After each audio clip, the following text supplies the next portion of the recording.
Welcome to the Race for American Jobs. This event is one in a series of 5 events bringing together thought leaders across the country to focus on a call to action. A call to action that is immediate and serious. This is a race for the future of our planet and for the future of American power. We need to understand that we are living beyond our means in a carbon-based economy and that our mindset needs to change to a greener, cleaner future. It really is a national security issue. If we want to live our life the way that we want, if as Americans, if we want to dictate the way we live our life, we have to change the way we use energy, because energy is dictating the way we live our lives. And it's not even just about coal or oil or anything else like that. It's about where we're getting that coal and oil and how we're using that coal and oil. Look, we're business people. We're a ski resort. We didn't ask for climate change to be a problem. We noticed it about 10 years ago and thought this is bad for us. So we looked at the science dispassionately, and you can't look at the science and find out anything other than we got a problem.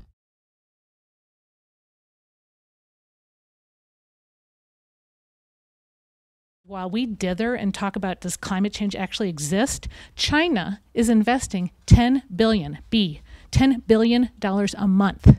Just think about that for a second. $10 billion a month into research, into clean tech, green jobs, etc.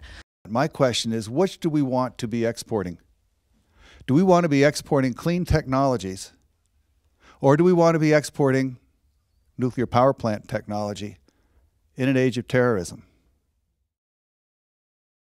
Yeah, so Boulder County has been very consciously shifting our focus from purely an environmental focus to really triple bottom line.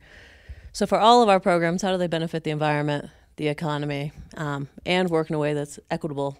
But what it means is we're providing financing up to the full upfront cost for energy efficiency improvements and renewable energy for residential and commercial buildings, really filling a gap for folks who don't have access to private capital, and some who do, but are interested in one particular aspect of the program, which is that the debt remains with the property and not with the individual or business. So again, really creating a low-cost public structure to flow private dollars. In the first 6 months of the program, we have supported almost $10 million in projects. To date, we have cut checks to over 282 unique contractors, vendors, and installers. Almost without exclusion, those are local companies, so those dollars are recirculating, as will the utility savings of residents and businesses who participate in the program. But one of the things for Veterans Green Jobs that we think is really incredibly important in this green economy is the link that it has to national security issues. And when Veterans Green Jobs was founded, it was founded on the premise that there were 2 main challenges that our nation focused, or 2 incredibly important challenges that our nation focused. And one was the energy security issues. How did we use and produce energy? And on the other hand, and how that affects our national security, and on the other hand, how our veterans are being treated and how our veterans have been treated since they've been coming home from the Korean War, which many people don't even remember was a conflict, in the Vietnam War. And we've put about 100 veterans to work this past year in jobs that we've helped to create.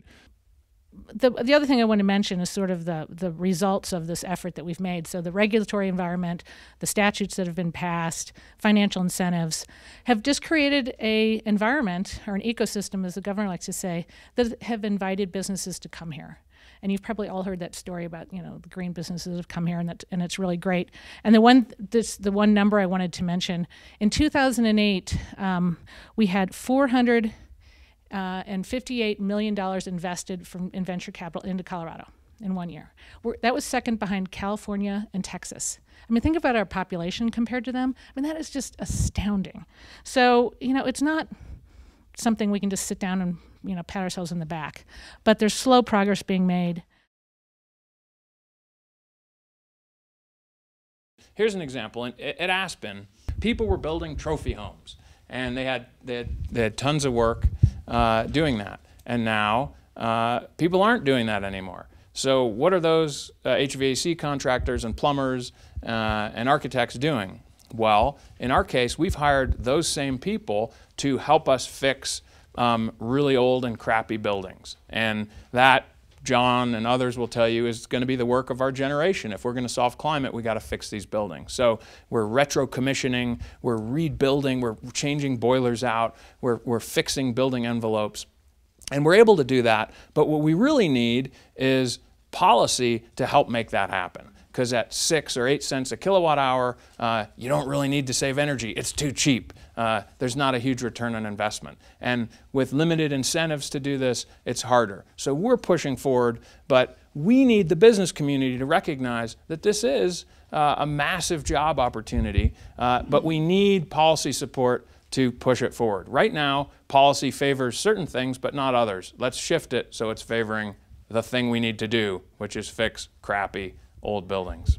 What I'd say to Congress or the Senate or our leaders is, look, we need you to send a signal, any signal at all, to the business community that the future doesn't look like the present, that the price of energy, the cost of carbon emissions have a cost, and just send that signal. I don't care if it has no teeth at all. Just put a cap in place. Do something so that the business community can start planning. Really, a lot of businesses, like banks, are planning that way. Citibank won't fund coal, not because they care about the environment. It's too risky. So what we need is a real signal from government to say the future is carbon constrained. And that's going to create all the jobs that everybody's talking about. If you want to constrain carbon, put a price on that, on CO2, on sulfur, on jobs or whatever, and that way it's much simpler. Hopefully the government just creates a little bit of an opening. And as long as we have that little bit of an opening, I can guarantee you I can kick down the door and get a lot of people through that door behind me. You're a pretty big boy, though.